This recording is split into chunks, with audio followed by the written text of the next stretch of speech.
Hello, welcome back to Follow Everton. This is the player ratings for Everton, who have been knocked out of the League Cup once again, this time in the third round, of course, to Southampton. How depressing.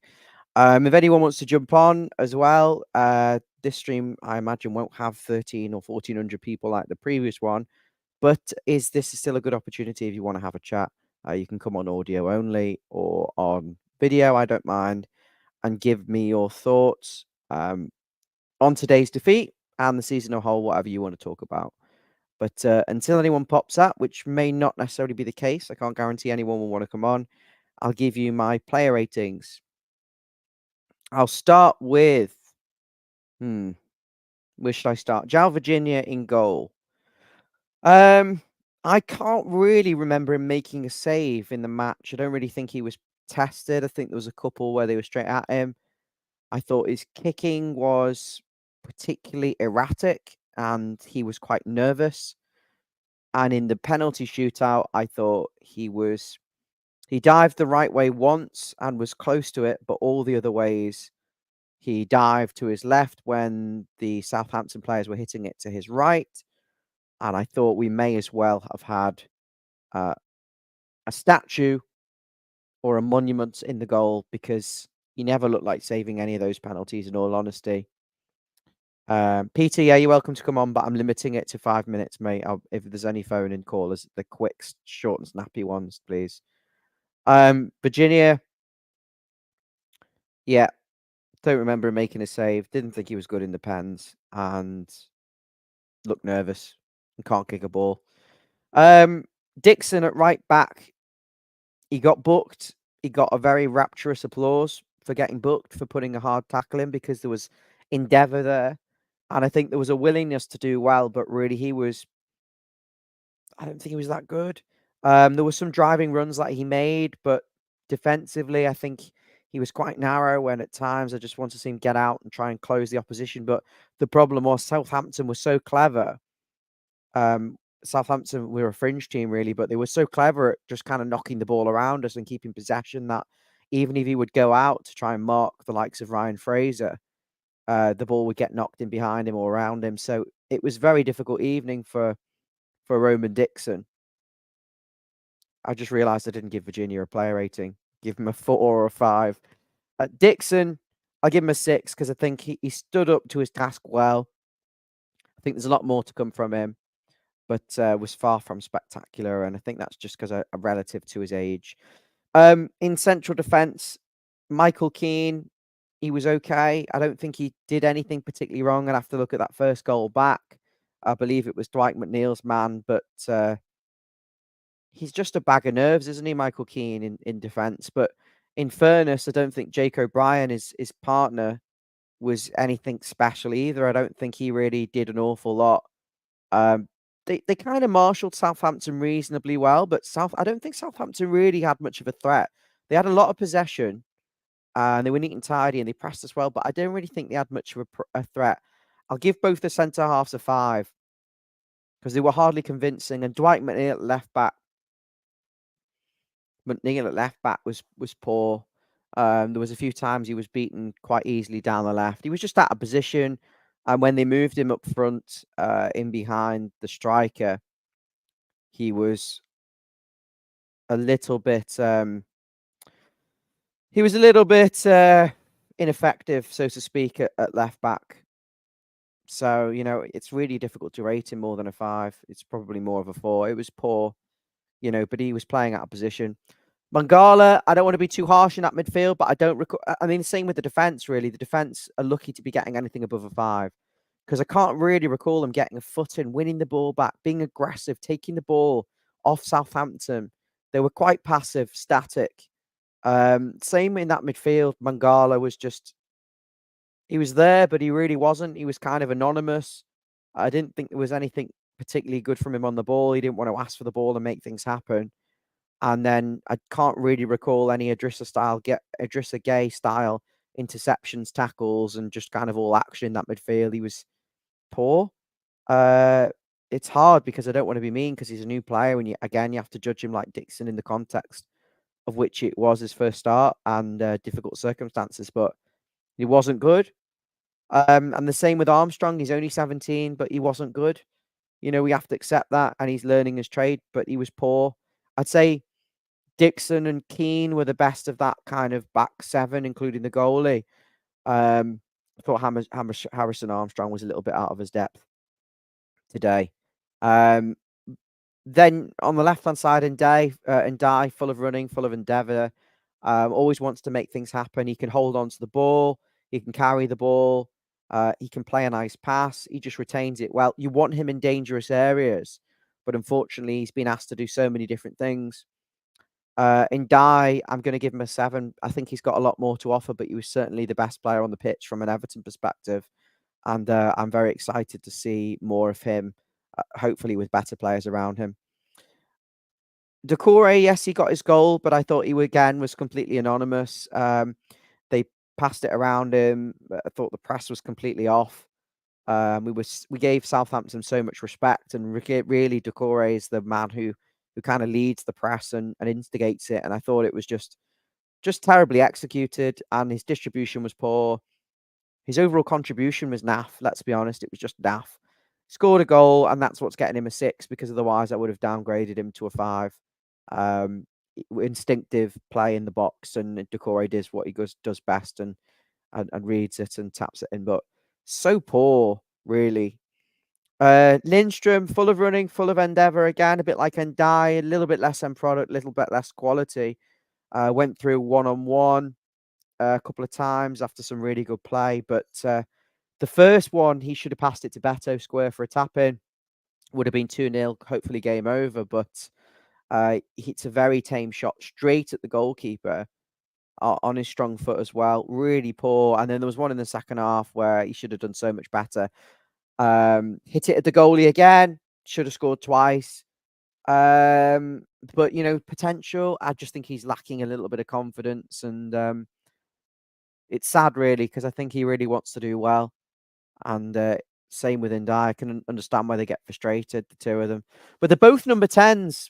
And, they're really, their position is inside the pockets. And the fullbacks bomb on. They want to be playing in the pockets, running at opposition defenders. I don't really think they want to stay wide and start hugging the touchline.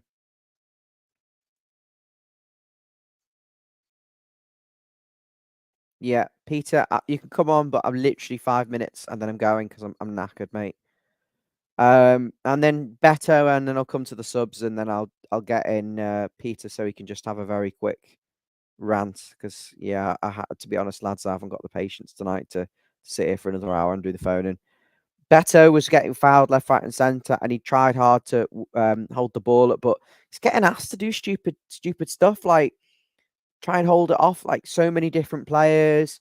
He's getting kicked about, and I just think he just struggles in the system, and we're not giving him good service. It's always like a ball chipped in to him, or running in behind where the defender's got the advantage, and I just think it's difficult for him. So Decore 5, Lindstrom 6 at a push, Beto 6 at a push. It's pushing it. They both probably should be 5s. I thought it was just so poor, so poor. But his effort's there, and he wants to do well, and that's pleasing to see. In terms of the substitutions and Sean Dyche, Jack Harrison was poor. He was a forward, offered absolutely nothing. He got booked. No end product. Poor crosses. Didn't have a shot. Dreadful. Again, Young stunk the place out when he took his penalty, but thought he brought a little bit of composure possibly to the back line. Seemed to be in control of it, and then fluffed the penalty, so that knocks him down. It's disappointing, because I thought he was better than McNeil as a left back. So I would have given him a solid 6, but he missed the pen, so I'm knocking him down to 5. And then Timur Abunam got nutmegged by Southampton, and didn't really offer anything. Didn't change the game, change the course of the game, get his foot on it. Poor. 4. Garbage. Dyche, also poor. Garbage. 3.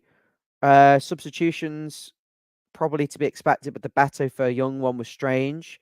I probably would have kept Beto on, put Young on for someone else, maybe.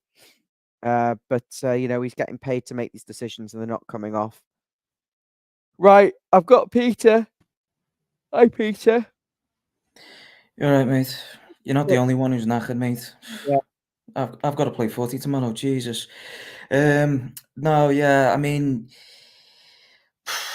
I didn't watch too much of the game, so I can't really say too much. Tell you what, though, that reaction to Ashley Young's coming on from the bench. I've seen some reactions from the crowd to substitutions against the manager. Like I remember when Martinez was involved, every time when Martinez was in charge, and he used to take Beto off the pitch all the time when he was playing well. Fans would get on his case, like start screaming at him. But I've never heard Beto. anything like that, mate. Not Beto, Besic, Mohamed Besic. He Mm. was taking him off every single game, and the fans were getting on his back for it. But I've never heard anything quite like that, mate. That was pretty extraordinary. And it was the same with when Dyche brought on Holgate against Brighton. I mean, it's We weren't it's booing the becoming a player, I regular just wanna theme, innit? clarify. We weren't booing the player. We were No, booing the decision to bring yeah, on a fullback for a striker because yeah, but I've you never know, heard it that aggressive. Like at that, I've heard it like the crowd wasn't directed at the nice, manager, Peter. The crowd but had a it's mumbling of dissatisfaction. What I would describe it, Peter, was, when we didn't get the ball forward early, the crowd were getting frustrated, but when we kept the ball but when we did get it forward early, it wasn't coming to anything, and the crowd were getting frustrated because it was breaking down and Beto was getting fouled.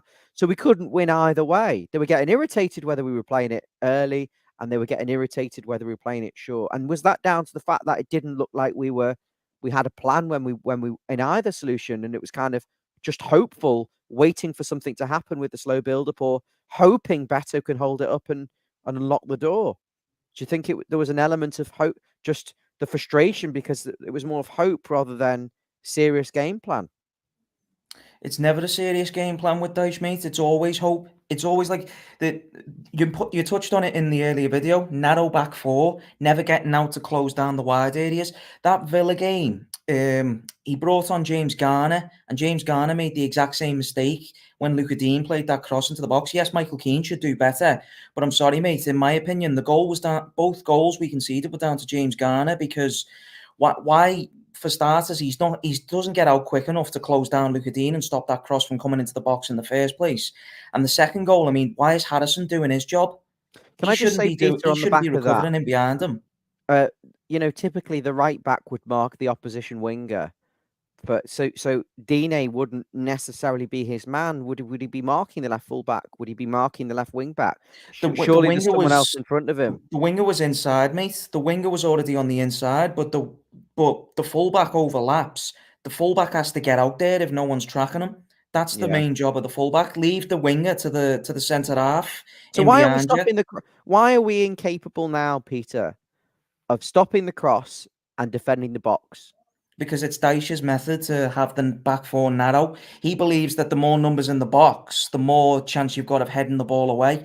But clearly, he doesn't seem interested in blocking the cross and stopping it from happening in the first place. It's just negative upon negative But we're not tactics. heading And it away anyway. no, we're not heading it away. That's the problem. It's just he doesn't seem to realise that. He seems to.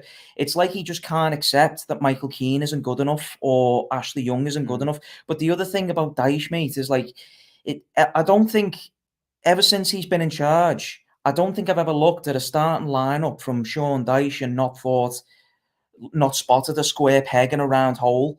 I mean, you look at James Garner being brought on to play at right back against Villa. He's not a right back, mate. He only succeeded at right back for England's under 21s because he was physically ahead of every winger he went up against.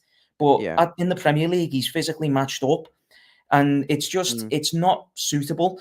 And he's constantly putting square pegs into round holes, and that's what I think is costing us big time in every single game because there's no balance to our team, and with no balance, we're like an open floodgate, and everyone just cuts through us like a knife through butter. And he just can't seem to have it. He doesn't have any idea on how to fix it. I don't see what's wrong with playing some of these young lads with no experience. I mean, Brighton We played did. non-experienced We did, players Peter. You against played us. Harrison and Dixon today, and they were Yeah, poor. but they need to play more often, and they need to play with better players. I That mean, if Harrison's Michael not Keane's ready. in, Harrison's not Well, ready. You can see that he was off Harrison it. Armstrong, you mean? Yeah, Harrison Armstrong was off it. Yeah, What and what I he thought, he he doesn't game look ready. passing I by. think Dixon is though. I think Dixon's definitely ready because for me, Peter, Dixon's got to get in there. I need to speed it up, so I'm going to ask you quick fire questions. Sorry, mate, because it's so late. Yeah, no, go Um, ahead, go ahead. this comment's just come through from Mafia. Hi, Mafia. He says Everton should sack Dyche and get Southgate. What would you be your thoughts on that? Not Gareth Southgate. Southgate. Not Southgate, no. Southgate it has loser tattooed on his forehead, mate. I would just do what everyone's expecting and go with Moyes because at least under Moyes you'd get high pressing and more importantly, if you give him a 2-year deal, he might stick around with a limited budget. But you know one thing about Moyes is that if he has a limited budget, he's not going to recruit poorly. He always recruited well when he had a limited budget at Everton, so you're guaranteed Yeah. to get some decent players on the cheap and you're guaranteed to play better football than what Dyche is doing. Like you Is it said, just nostalgia though? Is it, or do you actually think he's up to the task with David Moyes? Because there is the um, nostalgia, but then for the no, nostalgia I think purpose, Moyes I'm, would be I'm up to the task because personally, I think it doesn't matter who's playing a fullback, mate. One thing and I think you get from the fullbacks is getting out and stopping those crosses coming into the box under Moyes, and you get more of a high press and winning the ball back early rather than this sitting deep shite that Dyche does. I don't necessarily agree with you. I think what Dyche did last season was press high, was press and try and win the ball back, turn them over, But he's and not try and doing it now, is score. he? Well, he's not doing it now. That's what I'm saying. But I remember Moyes being more of a low block uh, kind of team. That we were good on the. We were good. We used to play around opposition fullbacks, didn't we? And get the ball in the box, and Yeah, we we, got overlapping fullbacks as well. That was the thing under Moyes. I don't remember Moyes being low block at all, mate. I always remember high press, but I always remember security in the midfield. When he first came, he put Carsley in there to be the security in front of the slow centre halves in Weir and Stubbs, and then it was the mm, same with Phil Neville being added into that midfield with Arteta. And he did the same thing with Fellaini when he came. So he obviously has a midfield security. And just a quick one to answer Mafia Don's latest comment there. Want to go backwards, mate? It is going backwards, appointing Moyes. But I'm sorry, mate. One thing that is unfortunately a case sometimes is that sometimes a step backwards is a step in the right direction. And right now, I yeah, don't see maintaining Dyche as manager a step in the right direction. It's Moyes or it's relegation, the way I see it, because yeah. Dyche is sleepwalking us into relegation. We're not going to beat Leicester this weekend, mate. Not with Dyche running the show. I No think if we lose chance. to Leicester, that could be it. Emma's saying Harrison wasn't good enough last season. He bet on the left. I think he's bad on both sides, Emma. I think he was good at. He was very good for Leeds because they played very open and he was on the counter attack. I don't know what's happened to him. He, He just he, he seems to get gets he marked gets in out. behind. He's a winger who gets in behind. If you thread the ball through for him in behind the back line and he's able to sprint in He can't behind, that's cross. the type of thing he does Can't because cross or score. he can't cross or score from Thanks, the Emma. right-hand side. He's cutting inside. He has to be on the left side. He did it for Leeds under Bielsa, and that's why he was one of their best attackers. It's what Dyche is doing with him that's cocked him up, I reckon. Mm. Peter, thanks so much for coming on, mate. I'm going to wrap things up. You're spot on. I've enjoyed Yeah, speaking no, to you. no problem, mate. See you again. See you next time. Yeah, see you next Thank you, time. mate. Good night.